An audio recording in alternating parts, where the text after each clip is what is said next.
모든 그 증시는 상대적입니다. 우리 뭐 인생이 상대적인 것처럼 AI를 제외하고 나머지 쪽에서 뭔가 솔깃할 만한 이벤트가 나오지 않으면 이쪽으로 돈이 쏠릴 수밖에 없어요. 매크로 상황이 좀 좋지 못하잖아요. 지금 여러 거. 그렇기 때문에 쏠림 현상은 당분간은 좀 지속이 될 것 같다.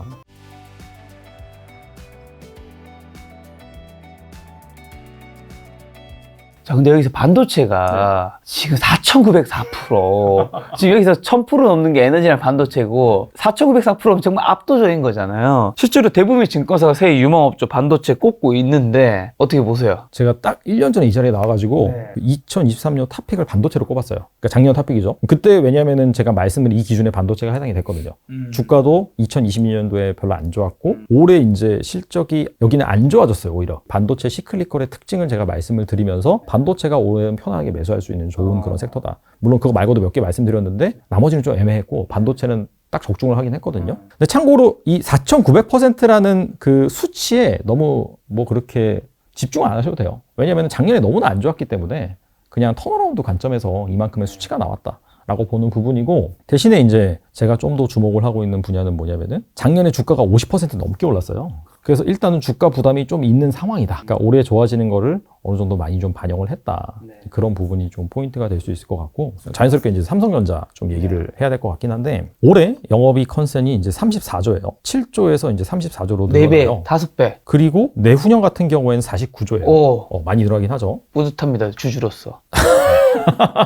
근데 이제 여기서 말씀을 드릴 부분은 뭐냐면은 2021년도에 최고가인 69,800원을 찍었단 말이죠. 근데 그때 이제 이익은 51조예요. 그 다음에 반도체 슈퍼사이클이라고 얘기했을 때가 2018년도인데 이때는 거의 60조였어요.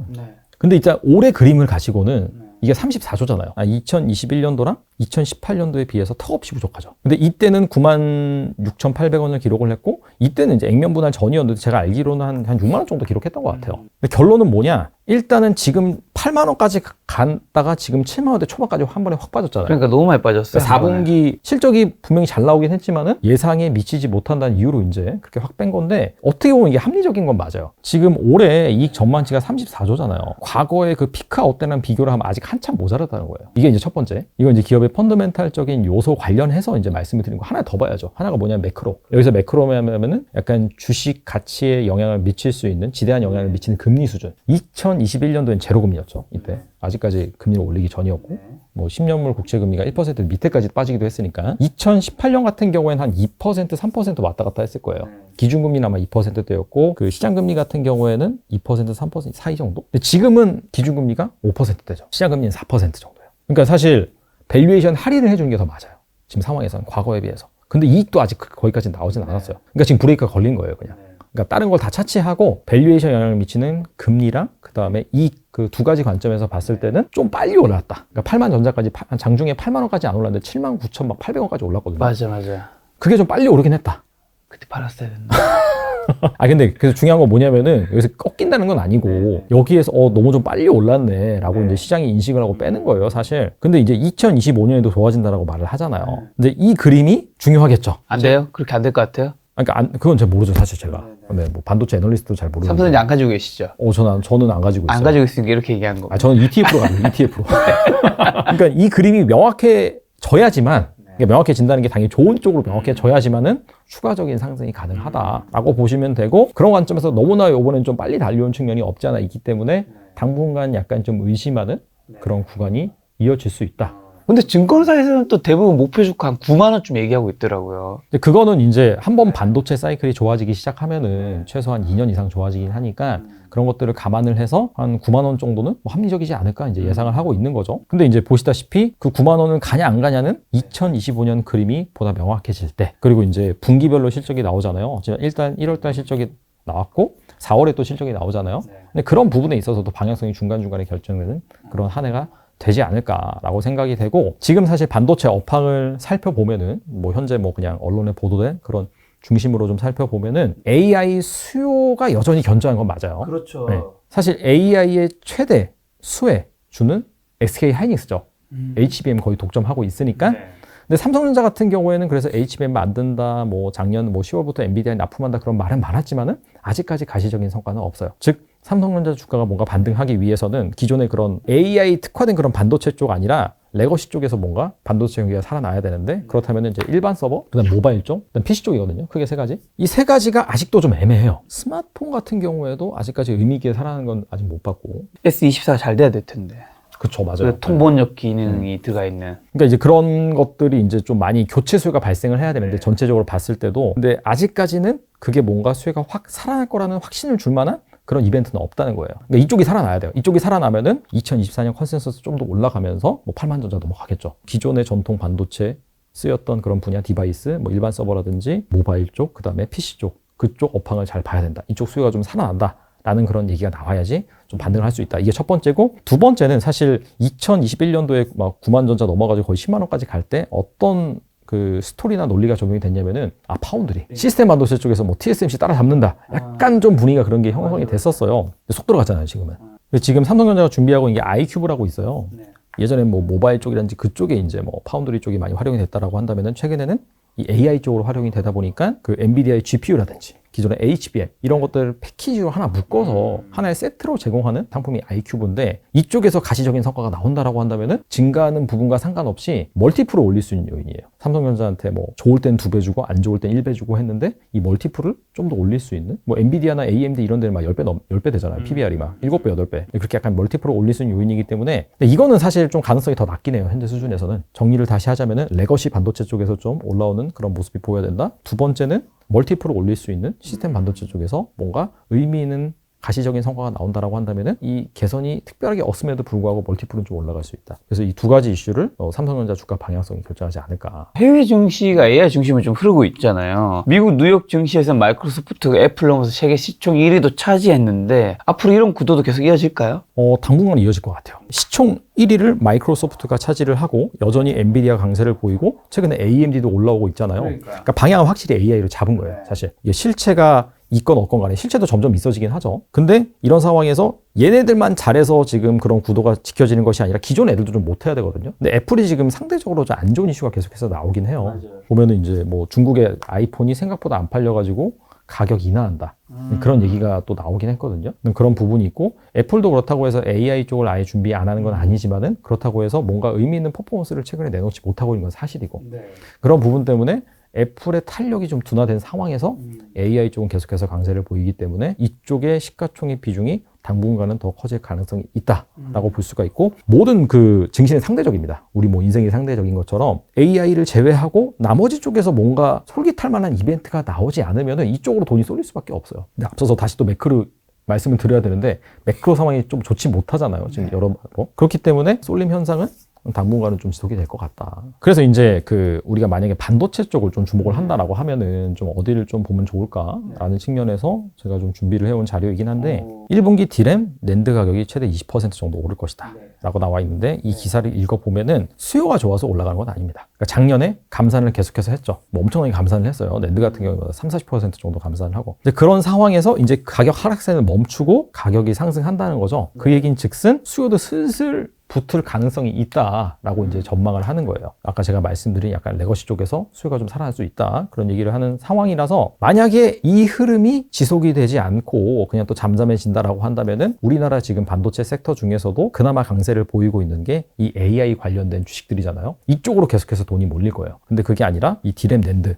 전통 반도체 쪽에서도 뭔가 수요가 살아나고 있고 가격이 계속 오른다는 이슈가 지속이 되면은 그동안 좀 소외되어 있었던 소부장 쪽에서도 기회가 있을 수가 있다. 이런 시나리오를 갖고 여러분들이 그렇다면은 어떤 주식을 좀 고를까 생각해보면 좋을 것 같다는 말씀이고 마인드맵이죠. 마인드맵인데 이 반도체 섹터를 이렇게 이제 IP, 뭐 오사트, 디자인하우스, 장비, 소재, 유통, 뭐 제조, 팹리스 이런 식으로 구분을 해놨어요. 섹터별로 구분을 해놓고 거기에 해당이 되는 그런 기업들을 나열한 그런 마인드맵인데 제 책이 있습니다. 제 책이 이제 이 책이 이제 전 기업이 다 있어요. 모든 기업을 이렇게 나눠놨다라고 이제 보시면 되고 뭔가 포인트가 나올 때 뭐 이렇게 좀 찾아보면 좋지 않을까라는 차원에서 제가 이제 보여드리는 거예요. 그래서 만약에 이제 기존의 그 레거시 쪽에서 뭔가 수요가 살아나는 그런 효과가 확인이 된다라고 한다면은 제가 봤을 때는 이 반도체 소재 쪽 이쪽을 좀 주목해보면 좋지 않을까라는 생각이 들고 AI 반도체로 지금 막 날아가는 쪽은 어디냐면은 IP 쪽 그다음에 오사트 쪽, 디자인 하우스 쪽, 그다음에 반도체 장비 중에서 약간 패키징 쪽이에요. 패키징. 이게 후공정 쪽이거든요. 패키징이. 뭐 한미 반도체, 뭐 이오테크닉스 뭐 이런 기업들, 뭐 인텍플레스도 많이 갔었죠. 그다음에 뭐 오픈 엣지 테크놀로지, 뭐 칩셋 미디어, 가온 칩스 이런 쪽. 이런 쪽은 이제 패키징 쪽은 아니고 약간 반도체 설계하는 쪽, 그러니까 AI 반도체 설계와 관련된 그런 쪽이고, 장비 쪽에서는 패키징 쪽, 이쪽이 이제 뭐 HBM 이게 나오면서 전공전에서 뭔가 드리는 그런 퍼포먼스보다는 확실히 후공정에서 뭔가 작업하는 게 훨씬 더 중요해지면서 패키징 쪽이 날아갔단 말이죠. 그러니까 만약에 기존 반도체가 살아나지 않고 계속해서 AI 모멘텀이 나오면은 이쪽에서 계속해서 유동성이 왔다 갔다 할 거예요. 하지만은 기존 반도체 쪽, 전통 반도체 쪽이 살아난다라고 한다면은 소재 쪽을 보는 게 좋다. 라고 이제 말씀을 드리고, 그러니까 장비는 왜 아니냐라고 하면은 일단은 가동률이 올라와야 돼요. 일단 작년에 디램이랑 낸드 쪽 감산을 많이 진행을 했잖아요. 그런 상황에서 수요가 붙으면 가격이 오르겠죠. 그러면은 아무래도 삼성이나 SK 하이닉스가 가동률을 높이겠죠. 그래서 가동률을 뭐 풀 정도로 맞춘 다음에 확신이 있으면 그때부터 이제 증설을 할 거잖아요. 제 생각에는 사실 주가는 사실 소재랑 장비랑 비슷하게 움직이긴 하는데 약간 실적 측면에서 봤을 때는 소재 쪽에서 먼저 좀 기회가 있지 않을까라는 생각에서 뭐 소재 쪽을 한번 말씀드려봅니다. AI와 관련된 미국 빅테크 주식들은 올해 좀 어떻게 보세요? 매그니피센트, 스테븐. 그냥 뭐 좀 무난할 것 같아요, 제 생각에는. 최적의 선택지가 되기보다는 그래도 약간 좀 무난한 선택지가 되지 않을까라는 그런 생각이 있고, 왜냐하면 AI 모멘텀 자체가 뭐 아시다시피 1, 2년 하고 끝날 그런 모멘텀은 아니기 때문에 생산성을 뭐 이게 무슨 어느 연구기관의 그런 자료를 보면 전 세계 GDP 상승률 그거에 한 몇 퍼센트 정도 기여를 한다라고 할 정도로 그런 부분이기 때문에 당연히 이쪽 모멘텀은 지속이 될 것 같고, 테슬라 같은 경우에도 이제 옵티머스 젠2 같은 경우에 뭐 유튜브 보시면은 그 관련된 다양한 시연 그런 이미지들이나 영상 이런 것들이 뭐 나오고 있긴 하거든요. 근데 그런 것들을 보면은 확실히 이제 퍼포먼스가 좋은 게 점점 확인이 되고 있기 때문에 이런 쪽에서 이슈가 나올 것도 참 상당히 많아요. 그리고 계속해서 이 빅테크 기업들이 이쪽에 투자를 한다라고 하면은 또 관련주들도 반등을 할 수가 있기 때문에, 대신에 이제 하나 리스크는 작년에 좀 너무 많이 올랐다. 지금까지도 괜찮다라는 부분이 될 것 같은데, 그런 부분에 대한 부담감은 좀 있죠. 유동성은 그런 것들을 보고 있을 것 같아요. 앞서서도 말씀을 드렸는데 뭔가 다른 쪽에서 모멘텀이 생기면은 좀 빠져나갈 수는 있다. 그래서 그런 변화가 빠르게 나타날 수 있다. 하지만 긴 틀에서 봤을 때는 편안한 선택지는 맞다. 근데 그 중에서 테슬라는 나머지 종목에 비해서 굉장히 많이 빠지지 않았나요? 테슬라 많이 빠졌죠. 지금 자동차 업황 자체가 썩 좋지 못하다는 그런 측면이 있고, 거기에 맞물려서 전기차 성장 속도도 예상만 못하다라는 부분이 맞물려 있잖아요. 그런 부분에 있어서 사실 주가 퍼포먼스가 좋지 않은 그런 부분은 좀 확실한 것 같고, 사실 근데 테슬라뿐만이 아니에요. GM이나 포드 같은 경우에도 사실 썩 좋지 못했고, 그나마 현대기아차가 상당히 계속해서 안 좋았다가 실제로 실적이 생각보다 잘 나오니까 그 실적발로 지금 좀 올라온 측면이 없지 않아 있긴 하거든요. 비단 단순히 그 테슬라 자체만의 문제가 아니라 자동차 섹터 전반적인 문제, 그런 부분이 있는 것 같고, 그 정점에는 전기차로의 전환 속도가 생각보다 늦다라는 부분이 있는데, 올해 아마 제가 이제 정확하게 수치는 잘 기억이 안 나긴 하는데 올해 전체 글로벌 전기차 판매량 성장률이 한 10몇 퍼센트 정도, 20%가 좀 안 돼요. 10% 후반 정도 될 것으로 블룸버그 에너지 파이낸셜에서 지금 전망을 하고 있어요. 유럽이 한 자릿수예요, 지금. 유럽 같은 경우에는 보조금 중단 플러스 그 다음에 이 전기차로 가는 것이 맞느냐 얘기도 좀 나오면서 성장률이 좀 둔화되고, 그 다음에 어느 정도 보급률도 좀 확산되긴 했죠. 중국은 뭐 그냥 무난할 것 같고요. 뭐 우리나라 2차 전지라든지 그 다음에 뭐 전기차 관련 투자를 했을 때 중국 쪽 이슈가 그렇게 중요하진 않으니까 중국은 약간 중간 정도. 가장 높은 게 미국이긴 해요. 미국이 아마 한 30% 중반 정도 성장할 것으로 지금 예상이 되고 있어요. 근데 그런 부분들을 어느 정도 좀 선반영을 해서 주가가 내려온 측면이 있고, 그 다음에 또 하나 이 전기차 보급 확산 속도를 좀 발목을 잡는 요인이 뭐냐면 가격이에요, 가격. 사실 테슬라 사이버트럭 같은 경우에도 원래는 제가 알기로는 현재 출시된 가격에 비해서 한 10%에서 20% 정도 저렴할 것으로 공언을 하고 만든 거거든요. 예상보다 가격이 좀 높아지긴 했어요. 근데 그런 부분이 사실 이 전기차 보급 확산에 있어서 속도를 제약하는 요인이 된 것 같고, 근데 이게 단기적으로는 악재는 맞긴 맞는데 길게 보면은 꼭 거쳐야 되는 과정 중에 하나다. 가격이 좀 내려가야지 내연기관차와 비교를 해서 경쟁력이 생기는 건 맞거든요. 이런 과정이 무조건 필요를 한 거죠. 어느 순간에는 이게 지금 가격이 이렇게 있는 상황에서 수요가 좀 둔화가 되는데 가격이 좀 내려가면은 어느 정도 물량이 확 느는 순간이 올 거예요. 그런 상황이 오면은 이 가격 하락하는 그 이슈가 더 이상 악재가 아닐 것이다. 오히려 이제 물량이 그때부터는 빠르게 느니까 그때부터는 좀 호재로 작용할 수 있다. 근데 이거는 뭐 전기차뿐만 아니라 기존의 다양한 디바이스도 마찬가지였어요. 노트북이라든지 핸드폰 이런 거 맨 처음 나왔을 때 막 200만 원, 300만 원 그랬거든요. 지금 가격으로 상당히 비싼 가격이에요. 그러니까 소수만 쓴 거죠. 하지만 그런 것들이 대중화될 수 있는 상황까지 가격이 내려왔을 때 그때부터는 다시 갈 수 있는 그런 요건이 마련되지 않을까? 그런 차원에서 2차 전지도 이제 그렇게 생각하시면 될 것 같아요. 자, 2차 전지 대장주는 LG에너지솔루션인데 어니쇼크랑 함께 하락세 면치 못하고 있는데 올해 우리나라 그럼 2차 전지 주가는요? 우리나라 지금 보시면은 여기에도 좀 나와 있긴 한데 근데 이게 좀 정확하진 않아요. 이건 이제 제가 이제 구분한 이 책에 나와 있는 기준으로 섹터를 구분을 한 건데 영업이익 증가율이 2024년에 70% 나와 있고 그 다음에 2023년에는 주가가 10%만 올랐다라고 나와 있는데 이게 지주회사가 빠진 거예요. 그러니까 에코프로나 이제 포스코 홀딩스 이런 데가 빠진 거죠. 계산을 하면은 생각보다 그렇게 많이 오르지는 않았어요. 사실 2차 전지 전반적인 섹터가. 근데 2차 전지 같은 경우에는 그 앞서서 제가 이제 뭐 유망 업종을 뽑을 때 우리나라는 시클리컬이 많으니까 2년 좋아지고 2년 안 좋아진다. 그렇기 때문에 시장이 막 상승장이 아닐 때는 뭔가 기대감이 없는 쪽에서 찾아야 된다. 여기에 포함되진 않아요. 왜냐면 여기는 성장 섹터이기 때문에 성장률이 변하긴 하지만은 매년 성장은 하거든요, 이게. 여기서 말하는 성장 같은 경우는 이익 성장도 되지만은 탑라인, 뭐 매출 성장이 더 중요하긴 하겠죠. 그래서 2차 전지 좀 다르게 봐야 된다라는 부분을 좀 말씀을 드리고, 그리고 2차 전지 같은 경우에는 이미 한 2020년, 2021년부터 이익이 계속 좋아지는 건 맞아요. 증가율에 뭐 둔화 이런 것들이 좀 걱정이 되는 것이지. 일단 세 가지를 보시면 될 것 같은데 첫 번째가 리튬 가격. 사실 이게 지금 2차 전지 주가와 어느 정도 상관성이 있는 변수긴 하고 리튬 가격이 뭐 한 2022년까지는 가파르게 상승을 했는데 2023년 상반기를 지나면서 확실히 좀 둔화가 된 다음에 지금 좀 많이 빠진 상황인데 11월 말부터 하락세는 끝났어요. 지금 횡보하고 있다. 그 탄산 리튬 가격을 보시면은 뭐 중국 자료도 있고 우리나라 한국자원정보 서비스에서 제공한 자료도 있는데 계속해서 그냥 플랫한 상황이다. 물론 우리나라 업체들 같은 경우는 MCM 기반이기 때문에 수산화 리튬 가격이 따로 있긴 하지만은 어차피 이 탄산 리튬 비슷하거든요. 그래서 이제 그거를 지표로 많이 삼더라고요. 일단 여기 하락은 끝났다. 탄산 리튬 가격 하락은 끝났다. 그리고 두 번째 같은 경우에는 2차 전지 수출 데이터. 근데 이것도 보면은 1월 20일 정도 되면은 아마 잠정 그런 수출 집계 나오긴 하거든요. 12월 달 2차 전지 수출 데이터가 살짝 마이너스였나? 3% 정도? 그 정도였는데 이게 이제 턴 어라운드 하는 구간이 나오긴 나와야 돼요. 그래서 이제 그런 부분도 수출 데이터, 2차 전지 수출 데이터가 언제 턴 어라운드 하는지 그 부분 잘 살펴보시면 될 것 같고 이제 세 번째가 지금 2차 전지 성장률 둔화된다. 아까 이제 뭐 블룸버그 에너지 파이낸셜 그런 데이터 가지고 말씀을 드렸는데 그 전망이 뭐에 기인하냐면은 포드랑 GM 같은 경우가 지금 약간 전기차 신모델 내놓는 걸 늦추고 있어요, 사실. 그런 부분이 가장 영향이 크거든요. 이쪽에서 이제 준비가 됐다. 뭐 신모델을 출시한다라는 그런 얘기가 나오면은 그런 전망들이 수정, 상향, 조정 될 수가 있겠죠. 근데 이거는 이제 큰 틀에서 보시는 게 맞는 것 같아요. 그래서 어차피 이게 지금 성장으로 가는 그런 과정 중에 하나의 굴곡이다. 라고 보시면 되고 이게 당연한 거예요. 예를 들어서 뭐 2차 전지가 내지는 전기차가